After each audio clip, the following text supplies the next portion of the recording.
ನಮಸ್ಕಾರ. ಮುಖ್ಯಾಂಶಗಳು. ಮೈಸೂರು ದಸರಾ ಅರಮನೆಯಲ್ಲಿ ವಿಜಯದಶಮಿಯ ವಿಜಯ ಯಾತ್ರೆ, ಬನ್ನಿ ಪೂಜೆ ನೆರವೇರಿಸಿದ ಯದುವೀರ ಕೃಷ್ಣದತ್ತ ಒಡೆಯರ್.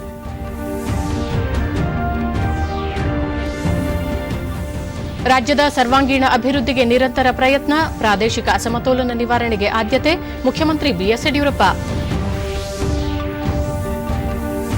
ರಾಜ್ಯದ ಪ್ರವಾಹ ಪರಿಸ್ಥಿತಿ ಕುರಿತ ಚರ್ಚೆಗೆ ಕೂಡಲೇ ವಿಧಾನಮಂಡಲ ಅಧಿವೇಶನ ಕರೆಯಬೇಕು, ವಿಧಾನಸಭೆ ಪ್ರತಿಪಕ್ಷ ನಾಯಕ ಸಿದ್ದರಾಮಯ್ಯ ಒತ್ತಾಯ. Portuguese grand prix formula 1 race, Lewis Hamilton ಸಾರ್ವಕಾಲಿಕ ದಾಖಲೆ.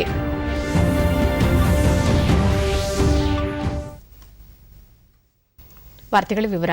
ವಿಶ್ವವಿಖ್ಯಾತ ಮೈಸೂರು ದಸರಾ ಜಂಬೂ ಸವಾರಿಗೆ ಕ್ಷಣಗಣನೆ ಆರಂಭವಾಗಿದ್ದು, ಅರಮನೆಯಲ್ಲಿ ಸಕಲ ಪೂಜಾ ಕೈಂಕರ್ಯಗಳು ಭರದಿಂದ ನಡೆಯುತ್ತಿವೆ.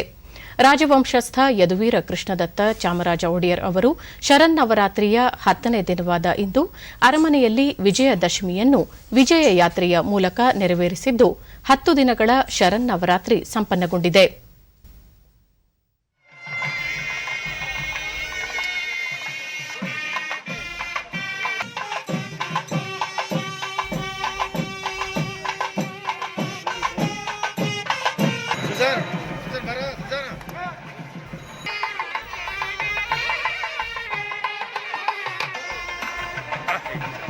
ಈ ಸಂದರ್ಭದಲ್ಲಿ ಅರಮನೆಯ ಕತ್ತಿ, ಪಟ್ಟದ ಕುದುರೆ, ಪಟ್ಟದ ಆನೆ, ಹಸು, ಒಂಟೆ, ಆನೆ ಹಾಗೂ ಅರಮನೆ ಬಾಗಿಲಿಗೆ ಪೂಜೆ ನೆರವೇರಿಸಿದರು. ಇದೇ ಸಂದರ್ಭದಲ್ಲಿ ಶಸ್ತ್ರಾಸ್ತ್ರಗಳ ಮೆರವಣಿಗೆ ನಡೆಯಿತು. ರಾಜವಂಶಸ್ಥ ಯದುವೀರ ಕೃಷ್ಣದತ್ತ ಚಾಮರಾಜ ಒಡೆಯರ್ ಅವರು ಭುವನೇಶ್ವರಿ ದೇಗುಲದಲ್ಲಿ ಬನ್ನಿ ಮರಕ್ಕೆ ಪೂಜೆ ಸಲ್ಲಿಸಿದರು. ಇಂದು ಮುಂಜಾನೆಯಿಂದಲೇ ಚಿನ್ನದ ಅಂಬಾರಿ ಹೊರುವ ಅಭಿಮನ್ಯು ಸೇರಿದಂತೆ ಎಲ್ಲ ಗಜಪಡೆಗಳಿಗೆ ಅರಮನೆ ಲಾಂಛನವಾದ ಗಂಡಬೇರುಂಡ, ನವಿಲು, ಶಂಖ ಹೀಗೆ ಬಗೆ ಬಗೆಯ ಚಿತ್ತಾರಗಳಿಂದ ಅಲಂಕರಿಸಲಾಗಿದೆ.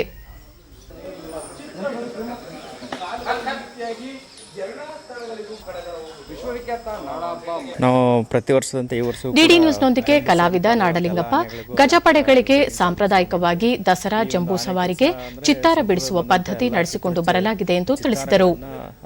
ಆನೆಗಳಿಗೆ ಅಂದರೆ ಶಂಖಚಕ್ರ ಆಗಿರ್ಬೋದು, ಗಂಡಬೇರುಂಡ ಆಗಿರ್ಬೋದು, ಒಟ್ಟಾರೆ ಎಲ್ಲ ಕಾಲು ಮತ್ತು ಸೊಂಡ್ಲುಗಳಿಗೆ ಕೆನ್ನೆಗಳು ಸಹಿತ ಎಲೆ ಹೂಗಳಿಂದ ಅಲಂಕಾರ ಮಾಡ್ತಾ ಇದ್ದೀವಿ. ಆನೆ ಅನ್ನೋದಕ್ಕಿಂತ ತಕ್ಷಣ ಭಯ ಇರುತ್ತೆ, ಹಾಗಾಗಿ ಅದೇನು ನಮಗೆ ಭಯ ಅಂತ ಅನ್ನಿಸ್ತಾ ಇಲ್ಲ. ಮತ್ತು ಕಾಡು ಅವರು ಇರೋದ್ರಿಂದ ನಮ್ಗೆ ತುಂಬ ಸಹಕಾರ ಆಗುತ್ತೆ. ಮತ್ತು ಈ ಒಂದು ವಾತಾವರಣ ಆನೆಗಳಿಗೂ ಗೊತ್ತು ಆಗಿಬಿಟ್ಟು ನಮಗೆ ತುಂಬ ಸಹಕಾರ ಮಾಡ್ತವೆ. ನಾವು ಯಾವುದೇ ಭಯ ಇಲ್ಲದೆ ನಿರ್ಭಯದಿಂದ ಆ ಚಿತ್ತಾರವನ್ನು ಮಾಡ್ತಾಯಿದ್ವಿ. 16 ವರ್ಷದಿಂದ ಈ ಚಿತ್ರ ವಿನ್ಯಾಸ ಕೆಲಸ ಮಾಡ್ತೇವೆ. ಅಪರಾಹ್ನ 2:59ರಿಂದ 3:20ರೊಳಗೆ ಸಲ್ಲುವ ಶುಭ ಮಕರ ಲಗ್ನದಲ್ಲಿ ಅಂಬಾವಿಲಾಸ ಅರಮನೆ ಮೈದಾನದಲ್ಲಿ ನಂದಿ ಧ್ವಜ ಪೂಜೆ ನೆರವೇರಲಿದ್ದು, ಐತಿಹಾಸಿಕ ಕಾರ್ಯಕ್ರಮಕ್ಕೆ ವಿದ್ಯುಕ್ತ ಚಾಲನೆ ದೊರೆಯಲಿದೆ. ಬಳಿಕ ಸಂಜೆ 3:40ರಿಂದ 4:15ರೊಳಗೆ ಮುಖ್ಯಮಂತ್ರಿ ಬಿಎಸ್ ಯಡಿಯೂರಪ್ಪ ಚಿನ್ನದ ಅಂಬಾರಿಯಲ್ಲಿರುವ ನಾಡದೇವತೆ ಚಾಮುಂಡೇಶ್ವರಿಗೆ ಪುಷ್ಪಾರ್ಚನೆ ಮಾಡಲಿದ್ದಾರೆ. ಅರಮನೆಯೊಳಗೆ ವಿಜಯದಶಮಿ ಮೆರವಣಿಗೆಗೆ ಚಾಲನೆ ನೀಡುತ್ತಿದ್ದಂತೆ ಆವರಣದ ಹೊರಗೆ 21 ಸುತ್ತು ಕುಶಾಲತೊಪ್ಪು ಹಾರಿಸಲಾಗುವುದು. ಜಂಬೂ ಸವಾರಿ ಕಾರ್ಯಕ್ರಮದಲ್ಲಿ ಮುಖ್ಯ ಅತಿಥಿಯಾಗಿ ಜಯದೇವ ಹೃದ್ರೋಗ ಸಂಸ್ಥೆಯ ಮುಖ್ಯಸ್ಥರಾದ ಡಾ ಸಿಎನ್ ಮಂಜುನಾಥ್, ರಾಜವಂಶಸ್ಥ ಯದುವೀರ ಕೃಷ್ಣದತ್ತ ಚಾಮರಾಜ ಒಡೆಯರ್ ಸೇರಿದಂತೆ ಹಲವು ಗಣ್ಯರು ಪಾಲ್ಗೊಳ್ಳಲಿದ್ದಾರೆ. ಈ ಬಾರಿ ಜಂಬೂ ಸವಾರಿ ಅರಮನೆ ಆವರಣಕ್ಕೆ ಮಾತ್ರ ಸೀಮಿತವಾಗಿದ್ದು, ಗಜಪಡೆಯ ನೇತೃತ್ವವನ್ನು ಅಭಿಮನ್ಯು ವಹಿಸಲಿದ್ದಾನೆ. ಕಳೆದ ಕೆಲ ದಿನಗಳಿಂದ ಗಜಪಡೆಗೆ ತಾಲೀಮು ನೀಡಲಾಗಿದ್ದು, ಕೊರೋನಾ ಸೋಂಕು ನಿಯಂತ್ರಣ ಕ್ರಮಗಳ ಹಿನ್ನೆಲೆಯಲ್ಲಿ ಈ ಬಾರಿ ರೈತ ದಸರಾ, ಮಹಿಳಾ ದಸರಾ, ಯುವ ದಸರಾ, ವಸ್ತು ಪ್ರದರ್ಶನ, ದಸರಾ ಕ್ರೀಡೆ ಸೇರಿದಂತೆ ಹಲವು ಕಾರ್ಯಕ್ರಮಗಳನ್ನು ರದ್ದುಪಡಿಸಲಾಗಿದೆ. ಕೊರೋನಾ ಸೋಂಕು ಹಿನ್ನೆಲೆಯಲ್ಲಿ ಸರಳ ದಸರಾ ಆಚರಿಸುತ್ತಿರುವುದರಿಂದ ಸಾರ್ವಜನಿಕರಿಗೆ ಪ್ರವೇಶ ನಿರ್ಬಂಧಿಸಲಾಗಿದ್ದು, ಸೀಮಿತ ಗಣ್ಯರಿಗೆ ಮಾತ್ರ ಅವಕಾಶ ಕಲ್ಪಿಸಲಾಗಿದೆ.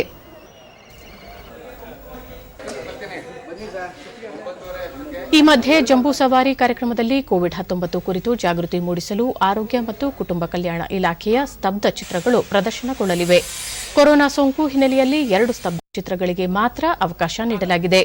ಈ ಸ್ತಬ್ಧ ಚಿತ್ರಗಳಲ್ಲಿ ಅಗತ್ಯವಿದ್ದಲ್ಲಿ ಮಾತ್ರ ಮನೆಯಿಂದ ಹೊರಬರುವುದು, ಹೊರಬಂದಾಗ ಮಾಸ್ಕ್, ಸ್ಯಾನಿಟೈಸರ್ ಬಳಕೆ, ವ್ಯಕ್ತಿಗತ ಅಂತರ ಕಾಪಾಡಿಕೊಳ್ಳುವುದು ಸೇರಿದಂತೆ ಕೋವಿಡ್ ವಾರಿಯರ್ಗಳಿಗೆ ಆತ್ಮಸ್ಥೈರ್ಯ ತುಂಬುವ ಸಂದೇಶವನ್ನು ಸಾರುತ್ತಿವೆ.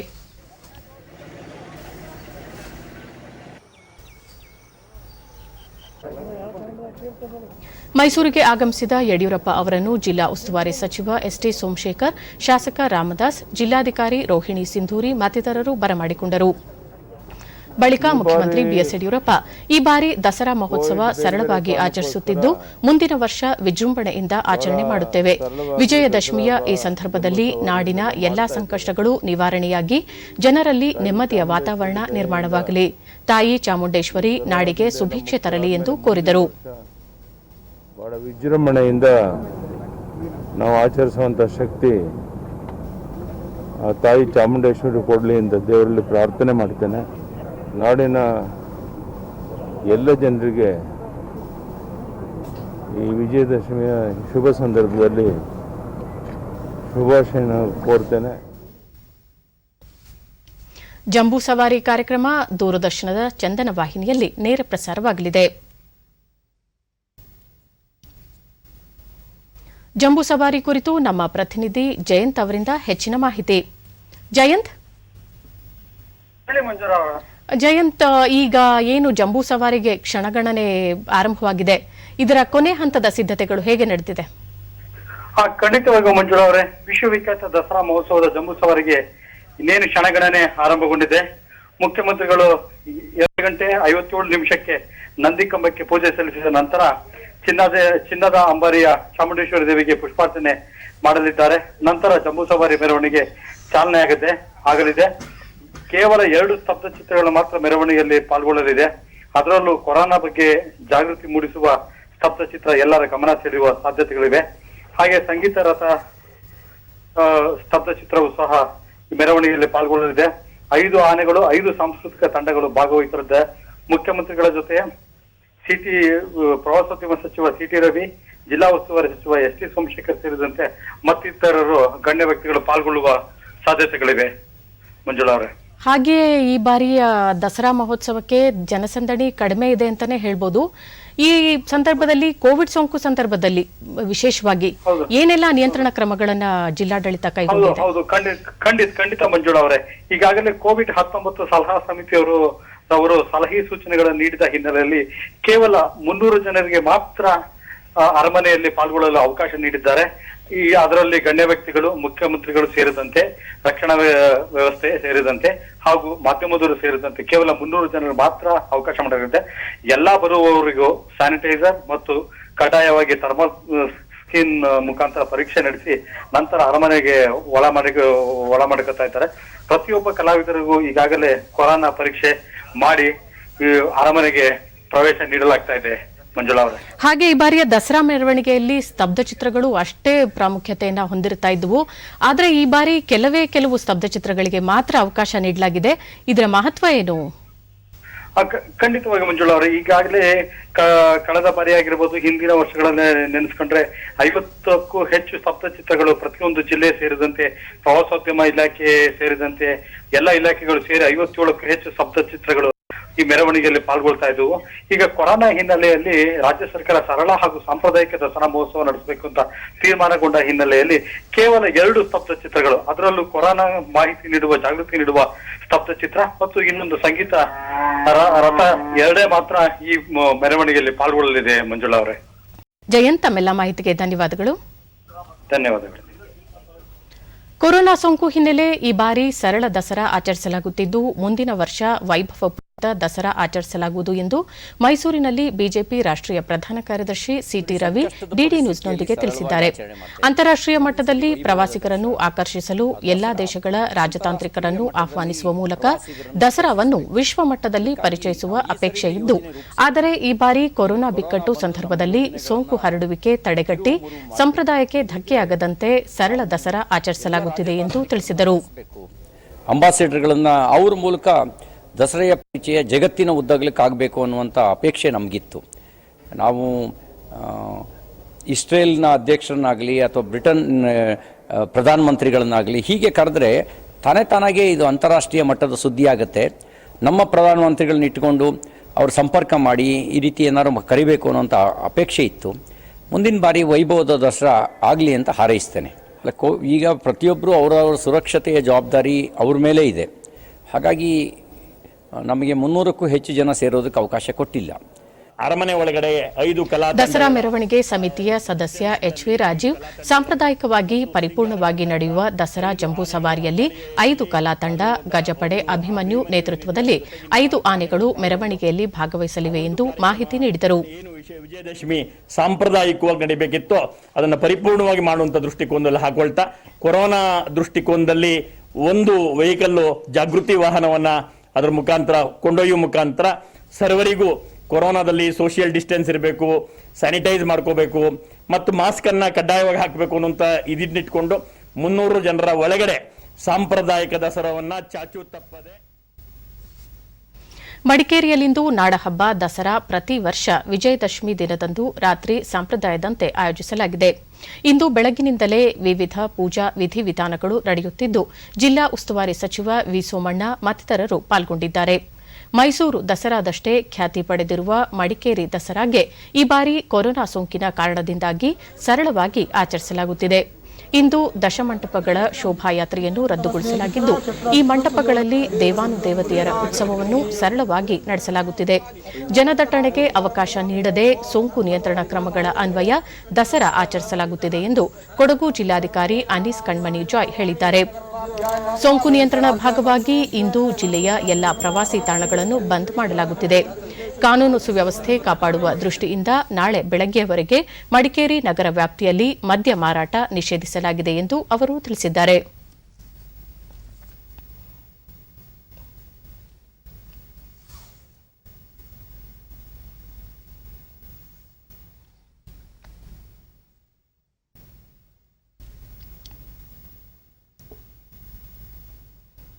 ಇಂದು ವಿಜಯದಶಮಿ. ಅಶ್ವಿನಿ ಶುಕ್ಲ ಪಕ್ಷದಲ್ಲಿ ನವರಾತ್ರಿಯ ನಂತರ ಆಚರಿಸುವ ವಿಜಯದಶಮಿಗೆ ವಿಶೇಷ ಮಹತ್ವವಿದೆ. ನವರಾತ್ರಿ ದುರ್ಗಾ ಮಾತೆ ಮಹಿಷಾಸುರನನ್ನು ವಧಿಸುವ ರಾವಣನ ವಿರುದ್ಧ ಶ್ರೀರಾಮಚಂದ್ರ ಜಯ ಸಾಧಿಸುವ ಸಂಕೇತವನ್ನು ಈ ಹಬ್ಬ ಸಾರುತ್ತದೆ.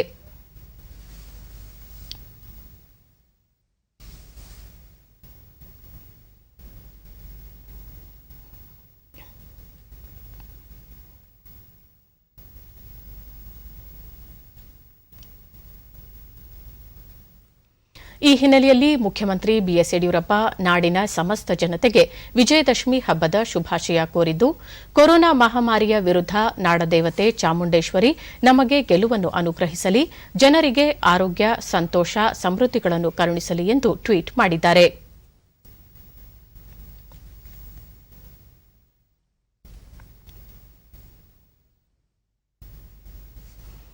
ಮಾಜಿ ಮುಖ್ಯಮಂತ್ರಿ ದಿವಂಗತ ಎಸ್ ಬಂಗಾರಪ್ಪ ಅವರ 87ನೇ ಸಂಸ್ಮರಣಾ ಕಾರ್ಯಕ್ರಮ ಶಿವಮೊಗ್ಗ ಜಿಲ್ಲೆಯ ಸೊರಬದಲ್ಲಿಂದು ನಡೆಯಿತು. ಈ ಸಂದರ್ಭದಲ್ಲಿ ಮುಖ್ಯಮಂತ್ರಿ ಬಿಎಸ್ ಯಡಿಯೂರಪ್ಪ ಸೊರಬ ಪಟ್ಟಣ ಪಂಚಾಯತ್ ವ್ಯಾಪ್ತಿಯಲ್ಲಿ ನಿರ್ಮಿಸಿರುವ ನೂತನ ಉದ್ಯಾನವನವನ್ನು ವರ್ಚುವಲ್ ಮಾಧ್ಯಮದ ಮೂಲಕ ಉದ್ಘಾಟಿಸಿದರು. ಸಂಸದ ಬಿವೈ ರಾಘವೇಂದ್ರ, ವಿಧಾನ ಪರಿಷತ್ ಸದಸ್ಯ ಆಯನೂರು ಮಂಜುನಾಥ್ ಮತ್ತಿತರರು ಉಪಸ್ಥಿತರಿದ್ದರು.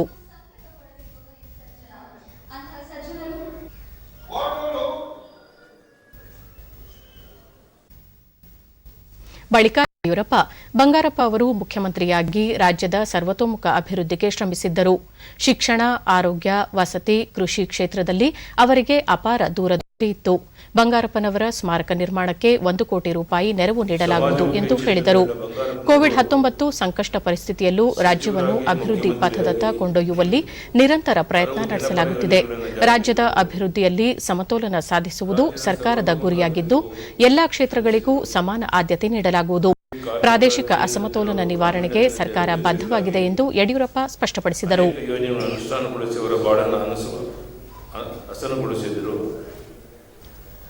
ಶಿಕ್ಷಣ, ಆರೋಗ್ಯ, ಕೃಷಿ ಕ್ಷೇತ್ರದಲ್ಲಿ ಅವರ ದೂರದೃಷ್ಟಿ ಯೋಜನೆಗಳಿಂದ ಜನಮಾನಸದಲ್ಲಿ ಇಂದಿಗೂ ಬಂಗಾರಪ್ಪನವರು ಚಿರಸ್ಥಾಯಿಯಾಗಿ ಬೆಳೆದಿದ್ದಾರೆ. ರಾಜ್ಯದ ಎಲ್ಲ ಭಾಗಗಳು ಸಮಾನವಾಗಿ ಅಭಿವೃದ್ಧಿ ಆಗಬೇಕು ಅನ್ನುವಂಥ ಉದ್ದೇಶದಿಂದ ಸೂಕ್ತ ಯೋಜನೆ ರೂಪಿಸಿ ಅನುಷ್ಠಾನಕ್ಕೆ ತರಲಾಗ್ತಾ ಇದೆ. ರಾಜ್ಯದ ಸರ್ವತೋಮುಖ ಅಭಿವೃದ್ಧಿಗೆ ಸರ್ಕಾರ ಯತ್ನಿಸ್ತಾ ಇದ್ದು, ಈ ದೇಶದಲ್ಲಿ ನಾವು ಕಾರ್ಯಪ್ರವೃತ್ತರಾಗಿದ್ದೇವೆ ಎಂದು ತಿಳಿಸಿ, ಬೆಂಗಳೂರಿನ ಹೆಸರುಘಟ್ಟದ ಭಾರತೀಯ ತೋಟಗಾರಿಕಾ ಸಂಶೋಧನಾ ಸಂಸ್ಥೆಯ ಆವರಣದಲ್ಲಿ ಭಾರತೀಯ ಕೃಷಿ ಅನುಸಂಧಾನ ಪರಿಷತ್ ಸಹಯೋಗದಲ್ಲಿ ಸ್ಥಾಪಿಸಲಾಗಿರುವ ಮಳಿಗೆಯನ್ನು ಇಂದು ಶುಭಾರಂಭ ಮಾಡಲಾಯಿತು. ಕಾರ್ಯಕ್ರಮದಲ್ಲಿ ಭಾರತೀಯ ತೋಟಗಾರಿಕಾ ಸಂಶೋಧನಾ ಪ್ರಧಾನ ವಿಜ್ಞಾನಿ ಬಿ ನಾರಾಯಣಸ್ವಾಮಿ, ನಿವೃತ್ತ ಪ್ರಧಾನ ವಿಜ್ಞಾನಿ ಬಿ ಪ್ರಸನ್ನಕುಮಾರ್, ನಿರ್ದೇಶಕ ಎಂಆರ್ ದಿನೇಶ್, ಹಣ್ಣು ಬೆಳೆಗಳ ವಿಭಾಗದ ಮಾಜಿ ಮುಖ್ಯಸ್ಥ ಜಿಎಸ್ ಪ್ರಕಾಶ್ ಹಾಗೂ ಪ್ರಧಾನ ವಿಜ್ಞಾನಿ ಟಿಎಎಂ ಗಜಾನನ ಮತ್ತಿತರರು ಉಪಸ್ಥಿತರಿದ್ದರು.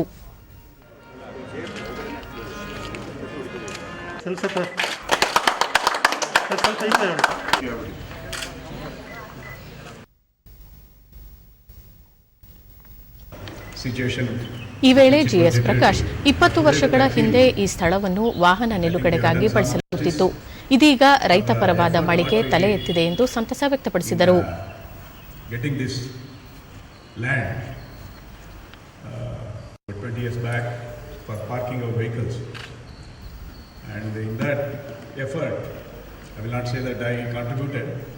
But I will always remember Dr. Prasanna Kumar, Dr. K. Srinivas along with me, three of us. We made a clean number of trips to GKBK. IIHR ನಿರ್ದೇಶಕ ಎಂಆರ್ ದಿನೇಶ್, ಕೃಷಿಗೆ ಪೂರಕವಾಗಿರುವ ಈ ಮಳಿಗೆ ಎಲ್ಲ ಸದಸ್ಯರ ಪರಿಶ್ರಮ ಸಹಕಾರದಿಂದ ಆರಂಭಗೊಂಡಿದೆ ಎಂದು ತಿಳಿಸಿದರು. So that people can get to know the produce, our institute, our produce, our visibility will definitely enhance. And this is the effort of all my colleagues. In fact, we have come up with the products. But for their hard work, I don't think we would have been able to set up a sales point. Because you need to have a continuous supply of products for a sales point. ಪ್ರಧಾನಿ ನರೇಂದ್ರ ಮೋದಿ ಅವರು ಇಂದು ಪ್ರಮುಖ ಜಾಗತಿಕ ಅನಿಲ ಮತ್ತು ತೈಲ ಕಂಪನಿಗಳ ಮುಖ್ಯ ಕಾರ್ಯನಿರ್ವಹಣಾಧಿಕಾರಿಗಳೊಂದಿಗೆ ಸಂವಾದ ನಡೆಸಲಿದ್ದಾರೆ. ನೀತಿ ಆಯೋಗ ಮತ್ತು ಪೆಟ್ರೋಲಿಯಂ ಸಚಿವಾಲಯ ಸಂಜೆ 6 ಗಂಟೆಗೆ ವಿಡಿಯೋ ಸಂವಾದ ಆಯೋಜಿಸಿದೆ. ಜಾಗತಿಕ ತೈಲ ಮತ್ತು ಅನಿಲ ವಲಯದಲ್ಲಿ ಭಾರತ ಅತ್ಯಂತ ಪ್ರಮುಖ ಪಾಲುದಾರ ರಾಷ್ಟವಾಗಿದ್ದು, ಕಚ್ಚಾ ತೈಲ ಬಳಕೆಯಲ್ಲಿ 3ನೇ ಅತಿದೊಡ್ಡ ರಾಷ್ಟವಾಗಿದೆ. ಎಲ್ಎನ್ಜಿ ಆಮದಿನಲ್ಲಿ 4ನೇ ಬೃಹತ್ ರಾಷ್ಟ ಎಂಬ ಹೆಗ್ಗಳಿಕೆಗೆ ದೇಶ ಪಾತ್ರವಾಗಿದೆ. ಭಾರತದ ಅಗತ್ಯತೆಗಳನ್ನು ಅರ್ಥೈಸಿಕೊಂಡು ಗ್ರಾಹಕರಿಂದ ಸಕ್ರಿಯ ಮತ್ತು ಪಾಲುದಾರಿಕೆಗಾಗಿ ಜಾಗತಿಕ ತೈಲ ಮತ್ತು ಅನಿಲ ಮೌಲ್ಯ ಸರಣಿಯನ್ನು ವೃದ್ಧಿಸಲು ನೀತಿ ಆಯೋಗವು 2016ರಲ್ಲಿ ಮೊದಲ ಬಾರಿಗೆ ಭಾರತದ ಪ್ರಧಾನಿಯವರೊಂದಿಗೆ ಜಾಗತಿಕ ಅನಿಲ ಮತ್ತು ತೈಲ ಕಂಪನಿಗಳ ಸಿಇಒಗಳ ದುಂಡು ಮೇಜಿನ ಸಭೆಯನ್ನು ಆಯೋಜಿಸಿತ್ತು. ಪೆಟ್ರೋಲಿಯಂ ಮತ್ತು ನೈಸರ್ಗಿಕ ಅನಿಲ ಸಚಿವಾಲಯ ಮತ್ತು ನೀತಿ ಆಯೋಗ ಆಯೋಜಿಸುತ್ತಿರುವ 5ನೇ ಸಭೆ ಇದಾಗಿದ್ದು, ಈ ವರ್ಷ ಪ್ರಮುಖ ತೈಲ ಮತ್ತು ಅನಿಲ ಕಂಪನಿಗಳ 45 ಸಿಇಒಗಳು ಸಭೆಯಲ್ಲಿ ಪಾಲ್ಗೊಳ್ಳಲಿದ್ದಾರೆ.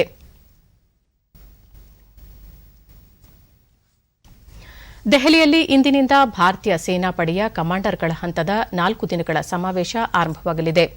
ಸೇನಾ ಮುಖ್ಯಸ್ಥ ಜನರಲ್ ಎಂಎಂ ನರವಣೆ ಉನ್ನತ ಮಟ್ಟದ ಸಮಾವೇಶದ ನೇತೃತ್ವ ವಹಿಸಿದ್ದು, ಸೇನಾಪಡೆಯ ನೀತಿ ನಿರ್ಧಾರಗಳ ಕುರಿತು ಪ್ರಮುಖವಾಗಿ ಚರ್ಚೆಯಾಗಲಿದೆ. ಸೇನಾಪಡೆಯ ವಿವಿಧ ಕಮಾಂಡರ್ಗಳು, ಉನ್ನತ ಅಧಿಕಾರಿಗಳು ಸಮಾವೇಶದಲ್ಲಿ ಪಾಲ್ಗೊಳ್ಳಲಿದ್ದಾರೆ. ರಕ್ಷಣಾ ಸಚಿವ ರಾಜನಾಥ್ ಸಿಂಗ್, ಸಶಸ್ತ್ರ ಪಡೆಗಳ ಮುಖ್ಯಸ್ಥ ಜನರಲ್ ಬಿಪಿನ್ ರಾವತ್, ನೌಕಾಪಡೆಯ ಮುಖ್ಯಸ್ಥ ಅಡ್ಮಿರಲ್ ಕರ್ಮವೀರ್ ಸಿಂಗ್, ವಾಯುಪಡೆ ವರಿಷ್ಠ ಆರ್ಕೆಎಸ್ ಭದೌರಿಯಾ ನಾಳೆ ಸಮಾವೇಶ ಉದ್ದೇಶಿಸಿ ಮಾತನಾಡಲಿದ್ದಾರೆ. ಪೂರ್ವ ಲದ್ದಾಖ್ ಹಾಗೂ ಇತರ ಸೂಕ್ಷ್ಮ ಪ್ರದೇಶಗಳಲ್ಲಿ ಎದುರಿಸುತ್ತಿರುವ ಭದ್ರತಾ ಸವಾಲುಗಳ ಬಗ್ಗೆ ಈ ಸಮಾವೇಶದಲ್ಲಿ ಪ್ರಧಾನವಾಗಿ ಚರ್ಚೆಯಾಗಲಿದೆ. ಸೇನಾಪಡೆಯಲ್ಲಿ ಹಲವಾರು ಸುಧಾರಣೆಗಳನ್ನು ತರುವ ಕುರಿತು ಪ್ರಮುಖವಾಗಿ ಚರ್ಚೆಯಾಗುವ ನಿರೀಕ್ಷೆ ಇದ್ದು, ಹಲವು ಸಂಪ್ರದಾಯಗಳನ್ನು ಕಡಿತಗೊಳಿಸುವ ಕುರಿತಂತೆಯೂ ತೀರ್ಮಾನ ಕೈಗೊಳ್ಳುವ ನಿರೀಕ್ಷೆಯಿದೆ. ಗಡಿ ಭಾಗದಲ್ಲಿ ರಸ್ತೆ ಹಾಗೂ ಮತ್ತಿತರ ಸೌಲಭ್ಯ ಮತ್ತು ಸುಧಾರಣೆಗಳನ್ನು ತರುವ ಬಗ್ಗೆಯೂ ಚರ್ಚೆಯಾಗುವ ಸಾಧ್ಯತೆ ಇದ್ದು, ಈ ಸಭೆಯಲ್ಲಿ ಗಡಿ ರಸ್ತೆ ಸಂಘಟನೆಯ ಮಹಾನಿರ್ದೇಶಕರು ಸಹ ಪಾಲ್ಗೊಳ್ಳಲಿದ್ದಾರೆ.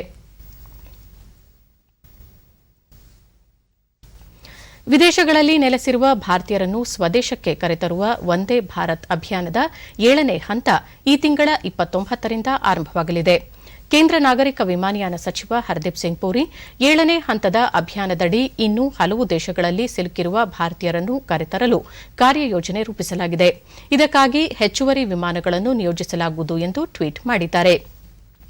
ಈವರೆಗೆ 27 ಲಕ್ಷ ಭಾರತೀಯರನ್ನು ಕರೆತರಲಾಗಿದ್ದು, ನಿನ್ನೆ ವಿದೇಶಗಳಲ್ಲಿ ನೆಲೆಸಿದ್ದ 3022 ಭಾರತೀಯರನ್ನು ಸ್ವದೇಶಕ್ಕೆ ಕರೆತರಲಾಗಿದೆ ಎಂದು ಹೇಳಿದ್ದಾರೆ.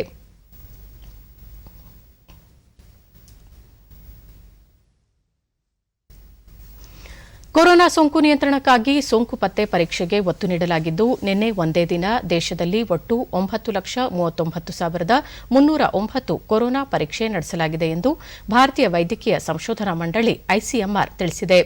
ಇದರೊಂದಿಗೆ ಈವರೆಗೆ ದೇಶದಲ್ಲಿ 10,34,62,778 ಕೊರೋನಾ ಮಾದರಿ ಪರೀಕ್ಷೆ ನಡೆಸಿದಂತಾಗಿದೆ.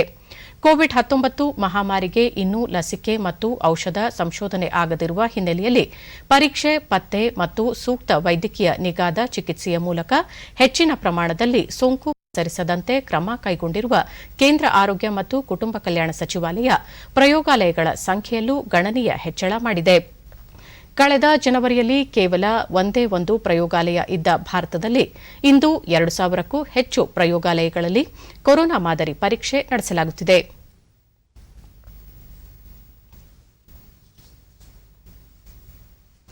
ಕಳೆದ 24 ಗಂಟೆಗಳಲ್ಲಿ ದೇಶದಲ್ಲಿ 45,149 ಹೊಸ ಕೊರೋನಾ ಸೋಂಕಿನ ಪ್ರಕರಣಗಳು ಪತ್ತೆಯಾಗಿದ್ದು, ಸೋಂಕು ಪ್ರಕರಣಗಳ ಸಂಖ್ಯೆ ಕಡಿಮೆಯಾಗಿದೆ. ಈ ಮೂಲಕ ಒಟ್ಟು ಸಂಖ್ಯೆ 79,09,960ಕ್ಕೆ ಏರಿಕೆಯಾಗಿದೆ. ನಿನ್ನೆ ಒಂದೇ ದಿನ 480 ಮಂದಿ ಮೃತಪಟ್ಟಿದ್ದು, ಈವರೆಗೆ ಮೃತಪಟ್ಟವರ ಸಂಖ್ಯೆ 1,19,014ಕ್ಕೆ ಏರಿಕೆಯಾಗಿದೆ. ಮರಣ ದರ ಶೇಕಡಾ 1.50ಯಲ್ಲಿದೆ. 6,53,717 ಸೋಂಕಿತರು ವಿವಿಧ ಆಸ್ಪತ್ರೆಗಳಲ್ಲಿ ಚಿಕಿತ್ಸೆ ಪಡೆಯುತ್ತಿದ್ದು, ಸಕ್ರಿಯ ಪ್ರಮಾಣ ಶೇಕಡಾ 8.26ಕ್ಕೆ ಇಳಿಕೆಯಾಗಿದೆ.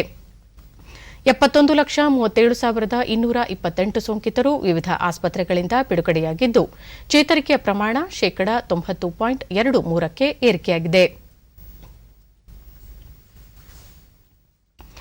ಫ್ರಾನ್ಸ್ನಲ್ಲಿ ಕಳೆದ 24 ಗಂಟೆಗಳಲ್ಲಿ 2,010 ಕೊರೋನಾ ಸೋಂಕು ಪ್ರಕರಣಗಳು ದೃಢಪಟ್ಟಿದೆ. ಈ ಮೂಲಕ ಐರೋಪ್ಯ ರಾಷ್ಟ್ರಗಳಲ್ಲಿ ಕೊರೋನಾ ವೈರಸ್ನ ಎರಡನೇ ಅಲೆ ಕಾಣಿಸಿಕೊಂಡಿರುವುದಾಗಿ ವಿಶ್ಲೇಷಿಸಲಾಗಿದೆ. ಸ್ಪೇನ್ ನಂತರ ಫ್ರಾನ್ಸ್ ಕೊರೋನಾ ಸೋಂಕಿತರ ಪಟ್ಟಿಯಲ್ಲಿದ್ದು, ಜಾಗತಿಕವಾಗಿ 5ನೇ ಸ್ಥಾನ ಪಡೆದಿದೆ. ಐರೋಪ್ಯ ರಾಷ್ಟ್ರಗಳಲ್ಲಿ ಎರಡನೇ ಹಂತದ ಕೊರೋನಾ ವೈರಸ್ ಅಲೆ ಕಾಣಿಸಿಕೊಂಡಿರುವ ಹಿನ್ನೆಲೆಯಲ್ಲಿ ಹಲವು ರಾಷ್ಟ್ರಗಳಲ್ಲಿ ನಿರ್ಬಂಧ ಕ್ರಮಗಳನ್ನು ಮತ್ತೊಮ್ಮೆ ಜಾರಿಗೊಳಿಸಲಾಗುತ್ತಿದೆ. ನಿಷೇಧಾಜ್ಞೆ, ಭಾಗಶಃ ಲಾಕ್ಡೌನ್ ಮತ್ತಿತರ ನಿಯಂತ್ರಣ ಕ್ರಮಗಳನ್ನು ಹೇರಲಾಗಿದೆ. ಪೋಲೆಂಡ್ನಲ್ಲಿ 2 ವಾರಗಳ ಕಾಲ ಶಾಲೆಗಳನ್ನು ಮುಚ್ಚಲಾಗಿದ್ದು, ಫ್ರಾನ್ಸ್ನಲ್ಲೂ ಸಹ ಕರ್ಫ್ಯೂ ವಿಸ್ತರಿಸಲಾಗಿದೆ. ಜರ್ಮನ್ನಲ್ಲಿ ಮಾಸ್ಕ್ ಕಡ್ಡಾಯಗೊಳಿಸಲಾಗಿದೆ. ಹೀಗೆ ಹಲವು ರಾಷ್ಟ್ರಗಳಲ್ಲಿ ಹಲವು ವಿಧದ ನಿರ್ಬಂಧಗಳನ್ನು ವಿಧಿಸಲಾಗಿದೆ. ಈ ಮಧ್ಯೆ ಚೈನಾದ ವಾಯುವ್ಯ ಕ್ಸಿನ್ಜಿಯಾಂಗ್ ಉಯಿಗೂರ್ ಸ್ವಾಯತ್ತ ಪ್ರದೇಶದಲ್ಲಿ 137 ಸೋಂಕು ಲಕ್ಷಣಗಳಿಲ್ಲದ ಕೊರೋನಾ ವೈರಸ್ ಪ್ರಕರಣಗಳು ಪತ್ತೆಯಾಗಿದೆ. 2 ತಿಂಗಳ ನಂತರ ಈ ಭಾಗದಲ್ಲಿ ಸೋಂಕು ಪತ್ತೆಯಾಗಿವೆ. ಬಾಂಗ್ಲಾದೇಶದಲ್ಲಿ ಮಾಸ್ಕ್ ಧರಿಸದಿದ್ದರೆ ಯಾವುದೇ ಸೇವೆ ನೀಡದಿರುವ ಮೂಲಕ ಹೊಸ ನಿಯಮ ಜಾರಿಗೆ ತಂದಿದೆ. ರಾಜ್ಯದಲ್ಲಿ ಇತ್ತೀಚೆಗೆ ಸುರಿದ ಭಾರೀ ಮಳೆ ಮತ್ತು ಪ್ರವಾಹದಿಂದ ಬಾಧಿತವಾಗಿರುವ ಜನರಿಗೆ ಸೂಕ್ತ ಪರಿಹಾರ ಕಲ್ಪಿಸುವ ಕುರಿತಂತೆ ಸಮಗ್ರವಾಗಿ ಚರ್ಚಿಸಲು ತಕ್ಷಣವೇ ರಾಜ್ಯ ಸರ್ಕಾರ ವಿಧಾನಮಂಡಲ ಅಧಿವೇಶನ ಕರೆಯಬೇಕು ಎಂದು ವಿಧಾನಸಭೆಯ ಪ್ರತಿಪಕ್ಷ ನಾಯಕ ಸಿದ್ದರಾಮಯ್ಯ ಆಗ್ರಹಿಸಿದ್ದಾರೆ. ಬೀದರ್ ಜಿಲ್ಲೆಯಲ್ಲಿ ನಿನ್ನೆ ಪ್ರವಾಹ ಬಾಧಿತ ಪ್ರದೇಶಗಳಿಗೆ ಭೇಟಿ ನೀಡಿ ಪರಿಶೀಲಿಸಿದ ನಂತರ ಅವರು, ಒಂದೆಡೆ ಕೊರೋನಾ ಸಂಕಷ್ಟವಿದ್ದರೆ ಮತ್ತೊಂದೆಡೆ ಕಾನೂನು ಸುವ್ಯವಸ್ಥೆ ಹದಗೆಟ್ಟಿದೆ. ನೆರೆ ಹಾನಿ ಕುರಿತು ಸರ್ಕಾರ ಈವರೆಗೆ ಸಮೀಕ್ಷೆ ನಡೆಸಿದೆ. ರೈತರು ಮುಂಗಾರು ಬೆಳೆ ಕಳೆದುಕೊಂಡಿದ್ದು, ಹಿಂಗಾರು ಬಿತ್ತನೆ ಮಾಡುವ ಪರಿಸ್ಥಿತಿಯಲ್ಲಿಲ್ಲ ಎಂದು ಹೇಳಿದರು. ಮುಖ್ಯಮಂತ್ರಿ ಬಿಎಸ್ ಯಡಿಯೂರಪ್ಪ ನಡೆಸಿರುವ ವೈಮಾನಿಕ ಸಮೀಕ್ಷೆಯಿಂದ ಯಾವುದೇ ಪ್ರಯೋಜನವಿಲ್ಲ. ರೈತರ ಹೊಲಗಳಿಗೆ ತೆರಳಿ ಖುದ್ದು ಸಮೀಕ್ಷೆ ನಡೆಸಿ ಅಹವಾಲು ಆಲಿಸಬೇಕಿತ್ತು. ಸರ್ಕಾರ ತಕ್ಷಣವೇ ನೆರೆ ಹಾನಿ ಕುರಿತು ವರದಿ ಸಲ್ಲಿಸಬೇಕು ಎಂದು ಸಿದ್ದರಾಮಯ್ಯ ಒತ್ತಾಯಿಸಿದರು.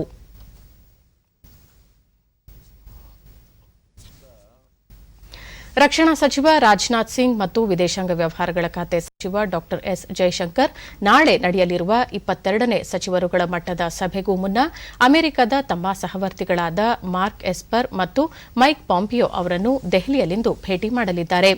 ಅಮೆರಿಕದ ವಿದೇಶಾಂಗ ಸಚಿವರು ಹಾಗೂ ರಕ್ಷಣಾ ಸಚಿವರು 2 ದಿನಗಳ ಭಾರತ ಭೇಟಿಗಾಗಿ ಇಂದು ಮಧ್ಯಾಹ್ನ ಭಾರತಕ್ಕೆ ಆಗಮಿಸಲಿದ್ದಾರೆ. ವಿದೇಶಿ ಗಣ್ಯರ ಗೌರವಾರ್ಥ ರಾಜನಾಥ್ ಸಿಂಗ್ ಮತ್ತು ಡಾ ಜೈಶಂಕರ್ ಔತಣಕೂಟವನ್ನು ಏರ್ಪಡಿಸಿದ್ದಾರೆ. ಪಾಂಪಿಯೋ ಮತ್ತು ಎಸ್ಪರ್ ಅವರು ನಾಳೆ ಸಚಿವರುಗಳ ಮಟ್ಟದ ಸಭೆಯ ಬಳಿಕ ಪ್ರಧಾನಿ ನರೇಂದ್ರ ಮೋದಿ ಅವರನ್ನು ಭೇಟಿ ಮಾಡುವ ಕಾರ್ಯಕ್ರಮವಿದೆ. ಈ ನಾಯಕರು ನಾಳೆ ದೆಹಲಿಯ ಯುದ್ಧ ಸ್ಮಾರಕಕ್ಕೆ ಭೇಟಿ ನೀಡಿ ಪುಷ್ಪನಮನ ಸಲ್ಲಿಸಲಿದ್ದಾರೆ. ಭಾರತ ಮತ್ತು ಅಮೆರಿಕ 22 ನಡುವಿನ 3ನೇ ವಾರ್ಷಿಕ ಮಾತುಕತೆಯು 2 ದೇಶಗಳ ನಡುವಿನ ಸಮಗ್ರ ಜಾಗತಿಕ ವ್ಯೂಹಾತ್ಮಕ ಸಹಯೋಗವನ್ನು ಮುಂದುವರೆಸುವ ಮತ್ತು ಭಾರತ ಪೆಸಿಫಿಕ್ ವಲಯದಲ್ಲಿ ಮತ್ತು ವಿಶ್ವದಲ್ಲಿ ಶಾಂತಿ, ಸ್ಥಿರತೆ ಮತ್ತು ಸಮೃದ್ಧಿಗಾಗಿ ಸಹಕಾರ ವರ್ಧನೆ ಕುರಿತಂತೆ ಗಮನ ಹರಿಸಲಿವೆ. ಬಿಹಾರ ವಿಧಾನಸಭೆಯ ಮೊದಲ ಹಂತದ ಚುನಾವಣೆಯ ಬಹಿರಂಗ ಪ್ರಚಾರಕ್ಕೆ ಇಂದು ಸಂಜೆ ತೆರೆ ಬೀಳಲಿದೆ.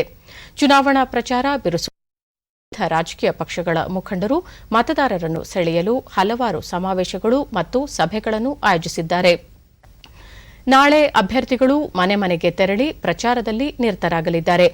ಕೇಂದ್ರ ಸಚಿವ ಅಶ್ವಿನಿ ಕುಮಾರ್ ಚೌಬೆ ಅವರು ಬ್ರಹ್ಮಪುರ್ ಮತ್ತು ಶಹಪುರ್ನಲ್ಲಿ, ಹಿರಿಯ ಬಿಜೆಪಿ ನಾಯಕ ರಘುವರ್ ದಾಸ್ ಬಂಗಾದ ಅಮರಪುರದಲ್ಲಿ ಪ್ರಚಾರ ಸಭೆ ಉದ್ದೇಶಿಸಿ ಮಾತನಾಡಿದರೆ, ಸಾಸಾರಾಂನಲ್ಲಿ ಬಿಜೆಪಿ ಯುವ ಮೋರ್ಚಾ ಅಧ್ಯಕ್ಷ ತೇಜಸ್ವಿ ಸೂರ್ಯ ಪಕ್ಷದ ಅಭ್ಯರ್ಥಿಗಳ ಪರ ಪ್ರಚಾರ ಕೈಗೊಂಡು ಎನ್ಡಿಎ ಅಭಿವೃದ್ಧಿ ಪರವಾದ ಉತ್ತಮ ಆಡಳಿತ ನೀಡುತ್ತಿದೆ ಎಂದು ಹೇಳಿದರು. ಮೊದಲ ಹಂತದ ಚುನಾವಣೆ ಇದೇ 28ರಂದು 16 ಜಿಲ್ಲೆಗಳ ವ್ಯಾಪ್ತಿಯ 71 ವಿಧಾನಸಭಾ ಕ್ಷೇತ್ರಗಳಲ್ಲಿ ಮತದಾನ ನಡೆಯಲಿದ್ದು, ಚುನಾವಣಾ ಆಯೋಗ ಸಕಲ ಸಿದ್ದತೆ ಮಾಡಿಕೊಂಡಿದೆ.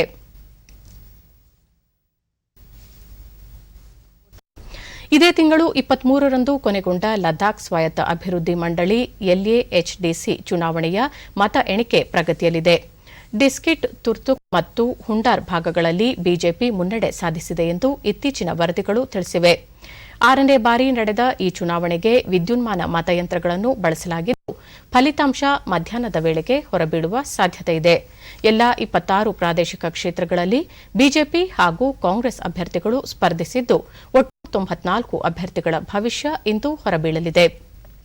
ಲದ್ದಾಖ್ ಚುನಾವಣೆಗೆ ಮೊದಲ ಬಾರಿ ಪಾದಾರ್ಪಣೆ ಮಾಡಿರುವ ಆಮ್ ಆದ್ಮಿ ಪಕ್ಷದ 19 ಅಭ್ಯರ್ಥಿಗಳು ಸ್ಪರ್ಧಿಸಿದ್ದು, 23 ಪಕ್ಷೇತರ ಅಭ್ಯರ್ಥಿಗಳ ಭವಿಷ್ಯ ಇಂದು ನಿರ್ಧಾರವಾಗಲಿದೆ.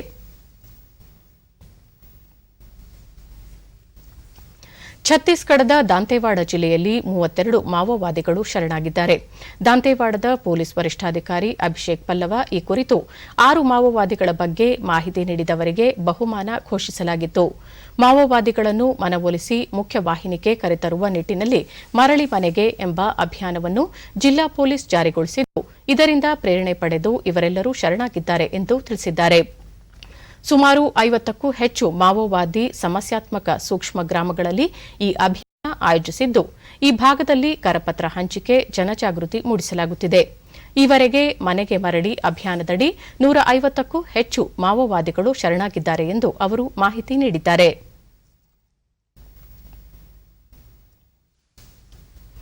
ಪೋರ್ಚುಗೀಸ್ ಗ್ರ್ಯಾಂಡ್ ಪ್ರಿಕ್ಸ್ ಫಾರ್ಮುಲಾ 1 ಟೂರ್ನಿಯಲ್ಲಿ ವಿಶ್ವ ಚಾಂಪಿಯನ್ ಲೂಯಿಸ್ ಹ್ಯಾಮಿಲ್ಟನ್ ಮತ್ತೊಮ್ಮೆ ಜಯ ದಾಖಲಿಸಿದ್ದಾರೆ. ಈಗಾಗಲೇ 6 ಬಾರಿ ವಿಶ್ವ ಚಾಂಪಿಯನ್ ಆಗಿ ಹೊರಹೊಮ್ಮಿರುವ ಲೂಯಿಸ್ ಹ್ಯಾಮಿಲ್ಟನ್ ಫಾರ್ಮುಲಾ 1 ರೇಸ್ನಲ್ಲಿ ಅತ್ಯುತ್ತಮ ಸಾಧನೆ ದಾಖಲಿಸಿದ್ದಾರೆ. ಯುನೈಟೆಡ್ ಕಿಂಗ್ಡಮ್ನ 35 ವರ್ಷದ ಹ್ಯಾಮಿಲ್ಟನ್ ಈವರೆಗೆ 92 ಬಾರಿ ಜಯ ಸಾಧಿಸಿ ಸಾರ್ವಕಾಲಿಕ ದಾಖಲೆ ನಿರ್ಮಿಸಿದ್ದಾರೆ.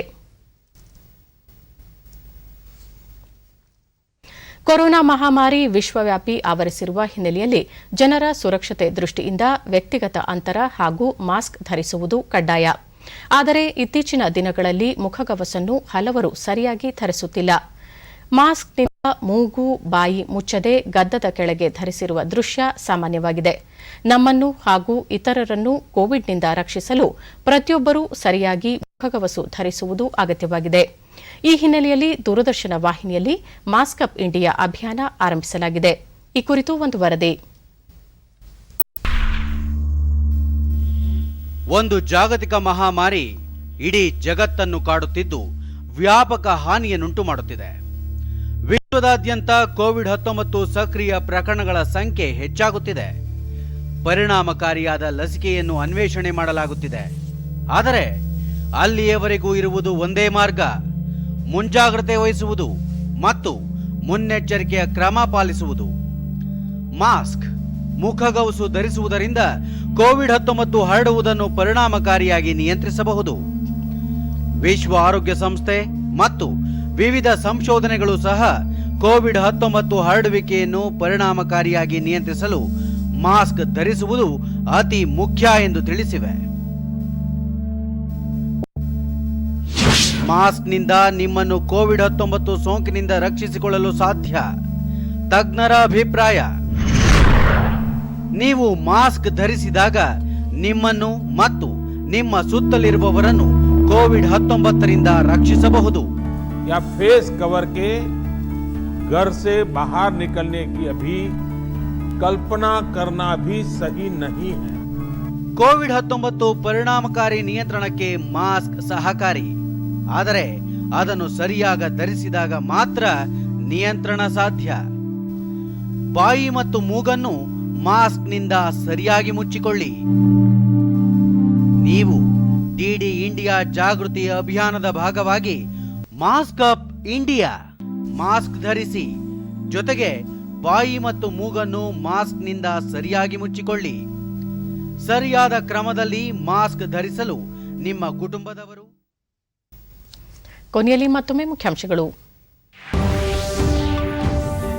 ಮೈಸೂರು ದಸರಾ ಅರಮನೆಯಲ್ಲಿ ವಿಜಯದಶಮಿಯ ವಿಜಯ ಯಾತ್ರೆ, ಬನ್ನಿ ಪೂಜೆ ನೆರವೇರಿಸಿದ ಯದುವೀರ ಕೃಷ್ಣದತ್ತ ಒಡೆಯರ್.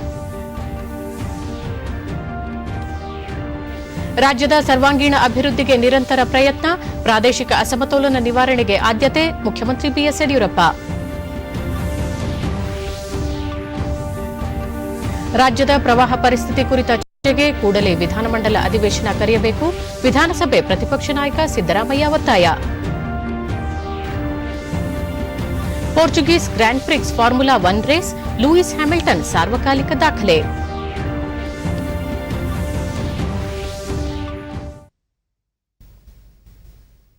ನಮ್ಮ ಮುಂದಿನ ವಾರ್ತಾ ಪ್ರಸಾರ ಸಂಜೆ 4:30 ಡಿಡಿ ಚಂದನದಲ್ಲಿ. ನಮಸ್ಕಾರ.